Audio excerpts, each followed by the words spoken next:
So what is going on everyone, this is Father here, and today we are going to take an in-depth look at the iPhone 5s dock. This is pretty much going to serve as a review, and I also wanted to tell you guys a few things that I am concerned about when it comes to the iPhone 5s dock, so let's get right into the review. First of all, I would like to take a look at the design, which is, as you can see, is really basic. We have a lightning connector over here on the top part of the dock. Of course, there's a little bit of a dent kind of thing where the iPhone comes in, and it's sliding in and it's really sitting there firmly. Over here on the back of the device or of the dock, you can see there's a lightning connector, so we can actually plug this into the wall so we can charge our iPhones. And over here is a line out for audio.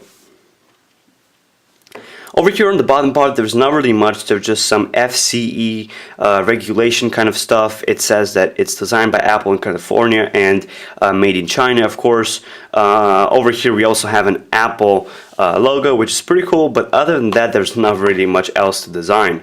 Now I would like to show you guys how the phone actually slides into the dock and tell you that it doesn't really scratch the phone. I'm a person who's really concerned about scratches on their phone, and my iPhone is pretty much scratchless, and this dock right here is really good when it comes to that. As you can see, it has a little bit of a wobble, but it doesn't scratch the phone at all, even when you slide it in a little bit carelessly. So so far I don't really have any scratches on my back, which is really awesome because I don't like scratches on my phone at all, and it doesn't really have any scratches so far, and I definitely didn't want to scratch it with this dock.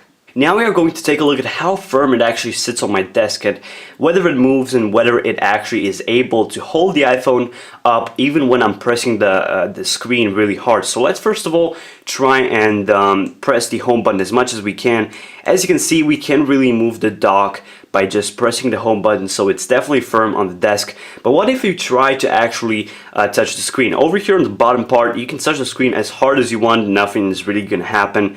Over on the middle side, you can see the phone is starting to wobble a little bit, and mind you, I'm pressing the phone actually really hard. So in normal day-to-day use, this is how I would press the screen, and as you can see, there's not really much of a wobble. Over here on the top part, if you're touching it really hard, or if you're pressing the home button, not the home button, the screen really hard, you can actually knock it down. But for most uses, I would say that this is how you would touch your phone. It wobbles a little bit, but it does that to make sure that it doesn't knock your phone down. And actually, I think it does a really good job of keeping your iPhone on the desk.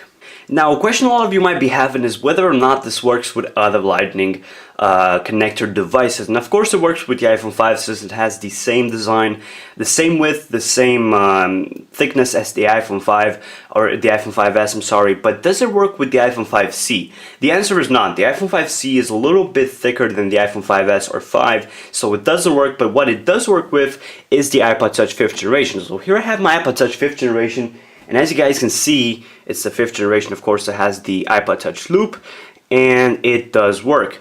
Now, mind you, it does have a little bit more of a wobble, but it works perfectly, and there's no reason to be concerned at all. If you want to buy this with, or to use it with an iPod Touch, it works just fine. Now, mind you, it does have a little bit more space here on the back that is free because the iPod Touch is thinner, but it doesn't really hinder the experience at all. It's still almost as firm as on the iPhone. Of course, it does have a little bit more of a wobble, but it shouldn't really be anything to worry about. Other than the iPod Touch, unfortunately, at this point, there aren't any devices that actually work with this.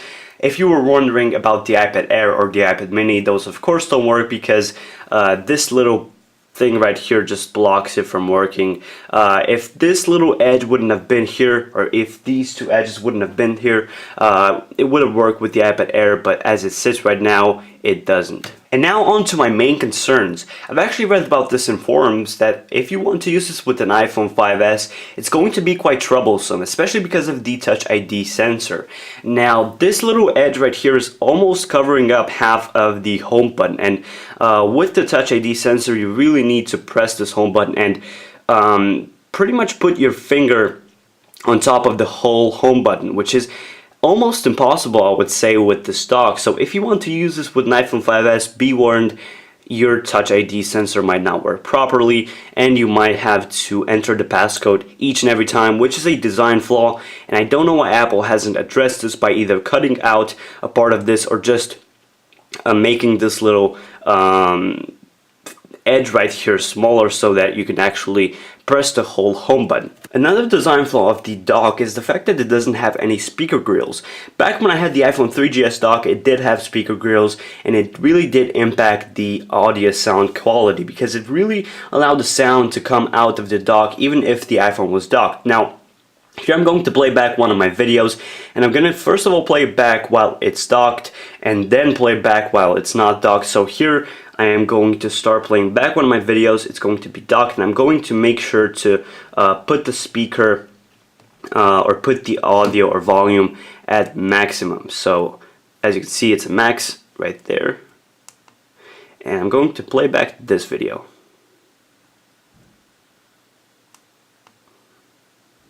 So what is going on, everyone? This is Fabi here, and today we're going to talk about how to speed up your iOS 7 device. Now, there's a lot of things that you can actually do to speed up your...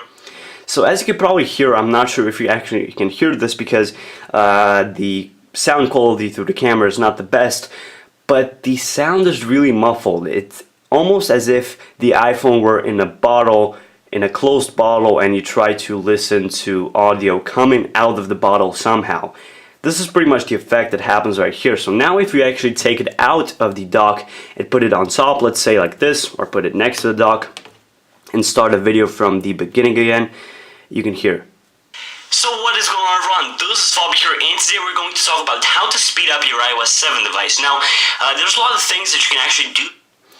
As you can see, or actually as you can hear, the sound is much more clear, and you can definitely hear that the sound is much better. Now, this is not one of the biggest problems. I don't really listen to music or watch videos while the iPhone is docked, but I know a lot of people who do this, so if it's something that might concern you, just make sure to look into it and make sure you know what you're buying. If you guys like this video, make sure to share with your friends on Facebook and on Twitter, like this video, and subscribe to my channel. Peace out, guys. Peace. Follow me on Twitter and like my Facebook page.